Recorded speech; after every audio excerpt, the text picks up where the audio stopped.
Olá, muita paz de Deus para a tua vida. Eu sou Idiomar, pastora da comunidade evangélica da Vitória em Jardim Vila Galvão, Guarulhos, São Paulo. E você é mais do que bem-vindo, mais do que bem-vinda a participar do nosso estudo bíblico intitulado O Sonho de Nabucodonosor. Semana retrasada fizemos a introdução, semana passada a parte 1 e hoje a parte 2. A gente viu então por que Daniel foi para a Babilônia. Por causa de toda a situação espiritual de Israel.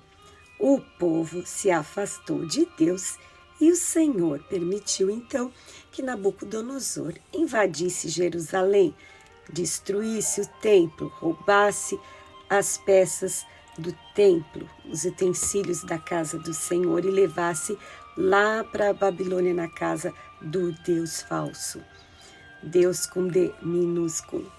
E então, em todo esse contexto em que Deus está no controle de todas as coisas, dos reis, das nações, das situações, neste momento encontra-se um jovenzinho de nome Daniel, ainda na sua juventude, aproximadamente. Os autores divergem, uns falam que ele estava com 13 anos, outros com 14, mas o fato é que ele era muito jovem. Quando ele foi, juntamente com outros jovens, levado como escravo para um outro país de nome Babilônia e obrigado a servir, a trabalhar conforme ele recebesse as ordens dessas pessoas estranhas, desses novos chefes que ele teria, ainda muito jovem. E quem fez esse trabalho excepcional de criar o jovem Daniel? Daniel, ao ser tirado do seu país, de forma horrível, de ver muitas atrocidades, de ver o seu país, a sua cidade, quem sabe os seus amigos mortos, seus pais, pessoas que ele convivia, toda o ambiente, a sua segurança ali, ao ver tudo isso destruído, e ele sendo arrancado e levado à força para outro país, para ser escravo, sem ter a mínima ideia do que iria acontecer. Mas você que conhece a história do profeta Daniel sabe que durante toda a sua vida, que foi uma vida longa, ele continuou sempre fiel a Deus, no seu caráter, sem repreensão, irrepreensível, e sempre orando, buscando a Deus e vivendo os milagres e os livramentos do Senhor. Mas ainda muito jovenzinho, quando ele pisou pela primeira vez na Babilônia, ele já tinha dentro dele a fé, a educação, a firmeza de honrar a Deus, mesmo em situações cruéis, adversas, situações de dor desagradáveis. E como se deve isso? A pessoa que criou o menino Daniel fez um ótimo trabalho. Como se ensina uma criança, um jovenzinho, a enfrentar os problemas da vida e viver uma vida de bênção e uma vida inspiradora para muitos, como o profeta Daniel? A gente foi buscar, então, na cultura judaica, como os judeus faziam para ensinar os jovens a ser jovens assim como Daniel. E eu fui pesquisar e encontrei em um site a mulher judia. E esse essa senhora, essa mulher, ela colocou alguns princípios, 7 princípios da cultura judaica ao ensinar às crianças, que você pode copiar para ensinar o seu jovem, o seu menino, a sua menina a ser uma pessoa de fé e de caráter. E o primeiro é a educação compartilhada. O que é a educação compartilhada? Existe aquela parceria em uma trindade. Deus, o papai e a mamãe. Os 3 unidos para estar junto, participando da criação da criança. Eu sei, muitos lares são desfeitos, muitas crianças não sabem nem quem é o pai, nem quem é a mãe. Então, o primeiro princípio hoje é: faça parceria com Deus. Se moram 3 numa casa, avó, a tia, faça essa parceria, vovó, titia. Mas Deus em primeiro lugar. Então, esse é o primeiro princípio, a primeira dica da criação dos filhos pela cultura judaica. O segundo princípio, então, é baseado na palavra de Deus, Provérbios 22, 6. Para educar a criança de acordo com o caminho do Senhor. A criança, o jovem, ele tem necessidades. Tem necessidade de afeto, de identidade, de direção e de limites. Então, você poderá educar o seu jovem, tanto na escola, você professor, ou como na sua casa, com aqueles seus amados. Onde você estiver, na igreja, você vai educá-lo, mostrar para ele, através do seu exemplo, de acordo com a palavra de Deus, é que ele deve se portar. O terceiro princípio é: a chave continua sendo a obediência. Êxodo 20, 12. Deus diz assim: honra o teu pai e a tua mãe, para que te prolongue seus dias na terra, que o Senhor teu Deus te dá. Deus criou o pai e a mãe para amar a criança, para educar, e a criança tem que entender que essas autoridades nas nossas vidas têm que ser honradas. Esse princípio da honra, quando bem ensinado à criança, honrar a Deus em primeiro lugar, honrar o papai e a mamãe, honrar o professor, honrar o pastor, honrar as autoridades. O princípio da honra vai levar a uma vida adequada, equilibrada, bem-sucedida e feliz. E a gente sabe que, hoje em dia, esse conceito de obediência não é popular, não é simpático a muitas pessoas, mas continua sendo a chave. E aqui, o quarto princípio do site da Mulher Judia para a educação da criança é: cerque com amor. Ao mesmo tempo que você educa, que você ensina, que você repreende, que você disciplina, você está demonstrando que tudo aquilo é porque você ama, é porque você se importa. O limite que você coloca é para a proteção da criança. Então, o amor, ele tem que estar evidente, a criança tem que se sentir segura e amada.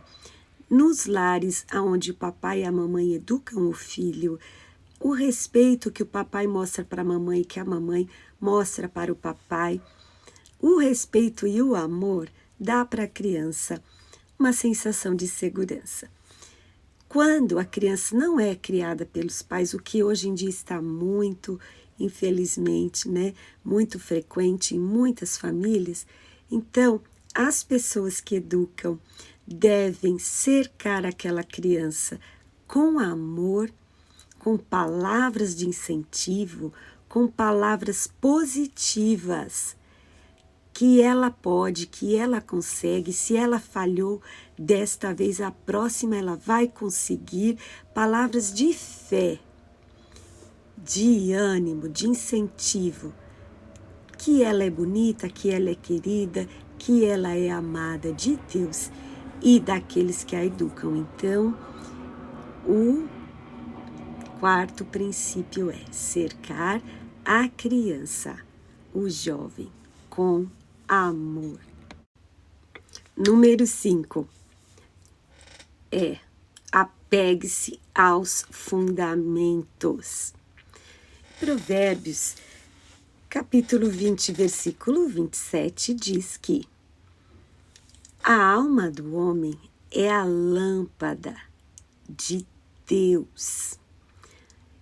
Veja quão profundo é este ensinamento. E o jovem, na educação da cultura de Israel, ele foi ensinado.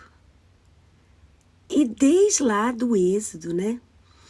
Levíticos, Deuteronômio, da Torá, que eles chamam do Pentateuco, eles receberam de Deus, diretamente de Deus, o mandamento de ensinar os pequeninos o caminho de Deus, os princípios da palavra de Deus. Quem é o Deus verdadeiro, o Deus Todo-Poderoso, Criador dos céus e da terra, que nos ama e por isso nos deixou a sua palavra para andarmos nela. E em Deuteronômio capítulo 6, versículos 6 e 7, diz, né, que Deus mandou o homem ensinar a criança ao deitar, quando ele fosse dormir, quando ele levantasse, quando estivesse à mesa e andando pelo caminho. Onde estivesse andando, ele estaria falando, ensinando a palavra. E certamente as pessoas que educaram Daniel fizeram isso. Quem sabe ao deitar, liam um versículo bíblico, davam uma palavra de Deus para a criança. Claro, não de forma autoritária, que aquilo se torne uma coisa chata para a criança, mas que seja uma coisa normal. Se desde pequenininho você se acostumar a falar um versículo, orar pela criança para ela dormir, aquilo para ela vai ser natural, vai ser muito bom e didático ao mesmo tempo, pedagógico. Vai ensinar aquela criança a se firmar nos princípios de Deus. E quando acordar, você falar de forma natural uma palavra de Deus, estando à mesa, você falar, dar graças pelo alimento, ensinar que é importante a gratidão. Tudo isso está já em mandamento para que os pais ensinem os seus filhos. Deuteronômio 6, versículos 6 e 7.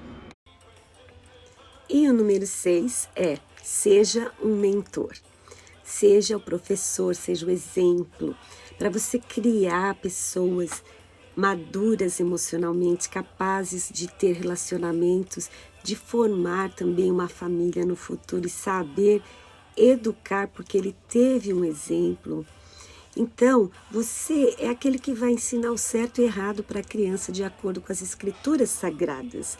Então, você é sim um professor, né? Até a palavra no original, pai, né, no hebreu, orim, e professor, morê, instruir, orar. Então, como a gente quer que eles vivam, assim a gente precisa ser um modelo. Então, o princípio número 6 do site da Mulher Judia de Educação é: seja um mentor. E o 7º e último princípio aqui desse site da Senhora Judia para a criação de filhos é: dê asas ao teu filho. Já diz o ditado, né? Educar não é cortar as asas, mas ensinar o seu filho a voar. E também a palavra do Senhor diz, né, em Salmo 127, versículo 4, que os filhos são flechas. Então, o arqueiro sempre vai lançar a flecha muito mais longe do que ele está. Então, o filho, o pai que está fazendo um bom trabalho com o seu filho, ele vai fazer que o seu filho alcance voos ainda mais altos do que ele próprio. O filho deve ir bem mais longe, no bom sentido, do que o pai, os pais ou os educadores. Dê asas às crianças. O Senhor Deus, Ele sempre quer o melhor para cada um. Existem pais, horrivelmente, que têm ciúme dos seus filhos. Mães que têm inveja das suas filhas, que não querem ver as suas filhas se sobressaindo mais que elas. Mas na sua vida está amarrado em nome do Senhor Jesus. Você quer ver, sim, não só o sucesso dos seus filhos, como os filhos dos seus filhos, os seus netos também, como os seus irmãos em Cristo, e do seu próximo. A inveja é obra da carne, não deve fazer parte da nossa vida, muito menos no convívio familiar. E o pai e a mãe maduro emocionalmente, seguro, que sabe das suas qualidades, ele vai entender que ele criou seu filho para ir bem mais longe do que ele. Por isso a palavra de Deus diz que os filhos são como flechas. O profeta Daniel com certeza teve todos esses princípios muito bem ensinados para ele desde criancinha até a sua adolescência, quando ele foi separado dos seus pais e dos amigos e de seu país para ir lá para a Babilônia. Embora a gente sabe que depois ele vai encontrar 3 amigos, né? Que eles vão orar juntos e vão ter experiências maravilhosas na Babilônia. Certamente também os amigos de Daniel tiveram uma educação rígida, uma educação intensa, rígida no bom sentido, porque muita gente pensa que educação rígida é aquela que a pessoa não pode fazer nada, é proibido de tudo, que, né, é levado ali a ferro e a fogo. Mas uma educação assim, com cuidado, com carinho, com dedicação, é algo assim que não tem preço.